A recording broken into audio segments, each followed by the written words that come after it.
Hello viewers, welcome to Geographia 24।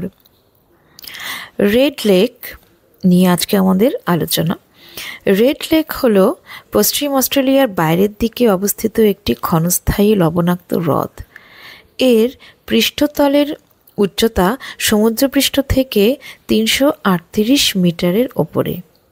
এই হ্রদটি একটি শৃঙ্খলের অংশ, যার উত্তরে ব্লু লেক, দক্ষিণ পশ্চিমে ব্রাউন লেক এবং উত্তর পূর্বে হোয়াইট লেক ও ডগলাস লেক অবস্থিত।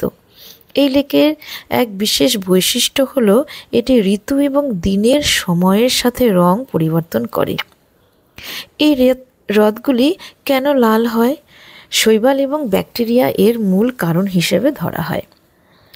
উজ্জ্বল গোলাপি এবং লাল রং লবণপ্রেমী শৈবাল, ডুনালিয়েলা স্যালিনার মতো ব্যাকটেরিয়ার দ্বারা সৃষ্ট, যার মধ্যে বিটা ক্যারোটিনের মতো রঙ্গক থাকে। দ্বিতীয়ত, উষ্ণ লবণাক্ততা। কিছু জীবগুলি এই হ্রদগুলিতে পাওয়া যায় যা উচ্চ লবণতায় তাদের সংখ্যা বৃদ্ধি করে। আর এর আরেকটি বৈশিষ্ট্য হলো রং পরিবর্তন। দিনের সময় ঋতু এবং মেঘের আচ্ছাদনের উপর নির্ভর করে রঙের তীব্রতা পরিবর্তিত হয়, যার ফলে গোলাপি, লাল এমনকি বেগুনি রঙের বর্ণালী তৈরি হয়। আর উল্লেখযোগ্য গোলাপি হ্রদগুলি কি আছে এখানটা? তার মধ্যে আছে হাট লেগুল।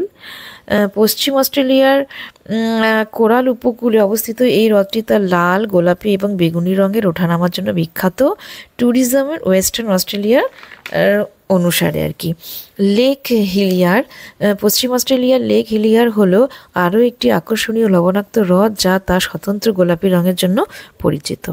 এছাড়া আছে লাল হ্রদ, রেড লেক, পশ্চিম অস্ট্রেলিয়ার একটি প্রকৃত লবণাক্ত হ্রদ যা কুলগার্ডি এবং কুলগুড়ির কাছে অবস্থিত, তবে এটি একটি ক্ষণস্থায়ী হ্রদ। এই সমস্ত হ্রদগুলিতে বিষাক্ত পদার্থের উপস্থিতি মানুষের ক্ষতি করতে পারে বলে মনে করা হয়।